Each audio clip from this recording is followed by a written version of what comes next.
My home is being taken over by crickets, and it's all because of a silly mistake that could have easily been avoided. But yeah, let's start from the beginning.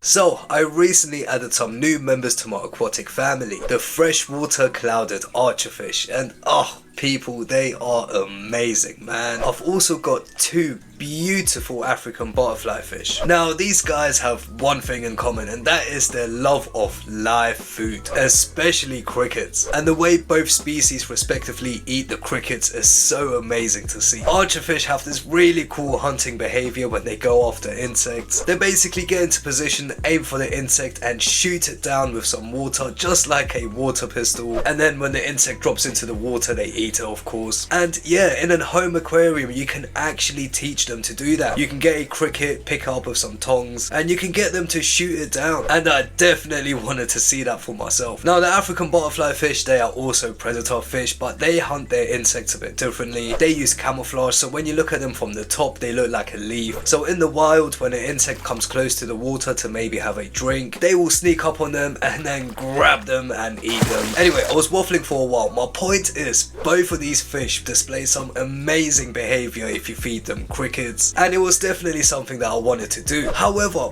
both fish also seemed perfectly happy to just eat the dry foods that I put into the aquarium every day. They also snack on the protein that I put into the aquarium. My point is, they were eating a good amount, so I never really felt the need to get some crickets. However, one sunny afternoon, I was just thinking about my archerfish and the African butterflyfish, and I just thought to myself, yo, even though they really eat everything I put into the aquarium, it would be nice to give them a nice little snack and give them some crickets. And of course, for me personally, I really wanted to see that behavior of them hunting. And yeah, before I knew it, I was walking out of the pet store with a container of crickets. Now, let me tell you, this was a classic impulse buy. I really didn't think this through, and I certainly didn't have a right container to keep these crickets. I didn't even buy the right size. I usually go for the crickets that are labeled third, which are a lot bigger than the size before that, which are second. However, whilst I was at the pet store, they only had second crickets. They are much smaller, and yeah, instead of just waiting until the pet store had the right crickets in, I decided I'm just gonna go for those because I just wanted to get the crickets home so I could feed them to my archerfish and African butterflyfish. Now, I did have this old container lying around that I used to use for my earthworms, and I've also used it for crickets in the past, but that was the slightly bigger crickets. And yeah, even though it was really dirty from all the earth, I just thought to myself, hey, it is perfect. I can use it as a temporary home, and then I'm gonna get a brand new one where I'll make it nice and clean for the crickets, where they can have a nice little home before they ultimately get picked to be fed to my fish. However, people, I had no idea that this seemingly harmless container had a major flaw. And yeah, because I didn't realize this major flaw, I just put the crickets in there and I went about my day. Now, later that same evening, I was chilling in bed, and from the corner of my eye, I could see some kind of shape on the wall. Now, I'm not gonna lie, guys, I started to panic. All of these images of these scary, crazy spiders started going through my mind. Like, people, I'm gonna be real, I don't really like spiders, man. If I need to deal with them, like let's say I'm with a girl or something, then of course I'll just be brave and deal with the spider. But when I'm by myself, yo, hey, I don't like spiders, man. I get terrified. One time there was this big spider on my wall, and I used this hoover to try and suck it up.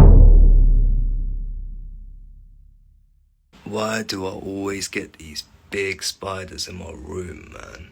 Alright, man's pulling out the Dyson. Okay. I can do it. I can do it. I can do it. I can do it.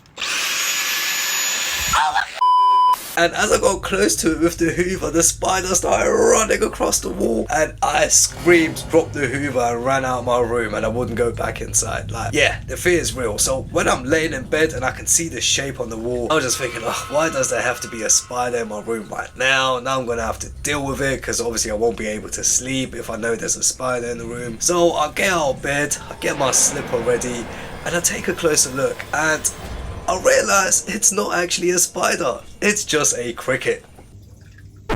Wait, what? A cricket? What the hell is a cricket doing on my wall? And people, that's when it clicked in my head. I immediately went over to the container and sure enough, I looked at their air holes and those air holes were massive. Definitely big enough for these tiny crickets to crawl through. Now, I never had this problem before because the crickets I used to keep were slightly bigger. So whenever I did use that container for crickets, they were never able to escape through these air holes. But yeah, because I got the smaller ones, they were all small enough to get out of those gaps.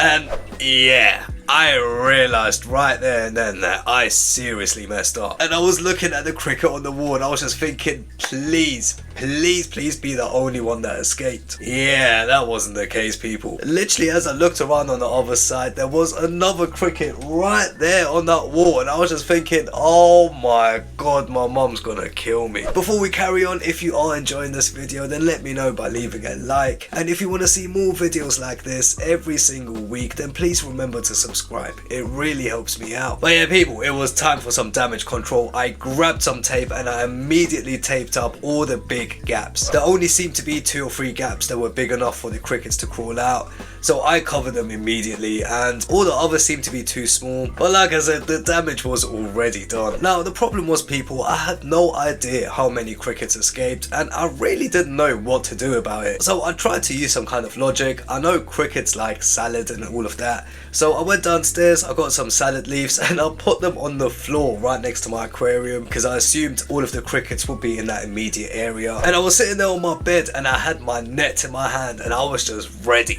And I think I was sitting there for a good 20 minutes before I got bored and I put the PS5 on and put on some Netflix. But still, in total, I think I was sitting there for a good 2 hours, just literally every 30 seconds or a minute or so, I would look on the floor at the salad and see if any crickets came out. However, unfortunately, after about 2 hours, no cricket ever showed up. It was a complete waste of time. So yeah, I only really had one option left, which is whenever I see a cricket, I had to catch it and put it into the aquarium immediately. Like, just to quickly jump ahead, 2 days later, I was downstairs and I was getting a water bottle. And once again, I saw a shape moving and I thought it was a spider. But once I moved the bottles out of the way to kind of get rid of it, I realised it was a cricket. And I thought, wow, this cricket actually travelled from my room upstairs all the way downstairs. And yeah. Now the great thing about life is you can always learn from your mistakes. And one lesson I definitely learned was always make sure you cover any escape routes when you're keeping crickets, because they will find them and they will take over your house. But hey, at least my Archerfish and my African Butterflyfish got a lot of random snacks throughout the day and they really seem to enjoy those. Guys, have you ever had anything like this happen to you? Let me know in the comments down below and let me know how you dealt with that problem. And if you want to see the care guide for my African Butterflyfish, then click right here.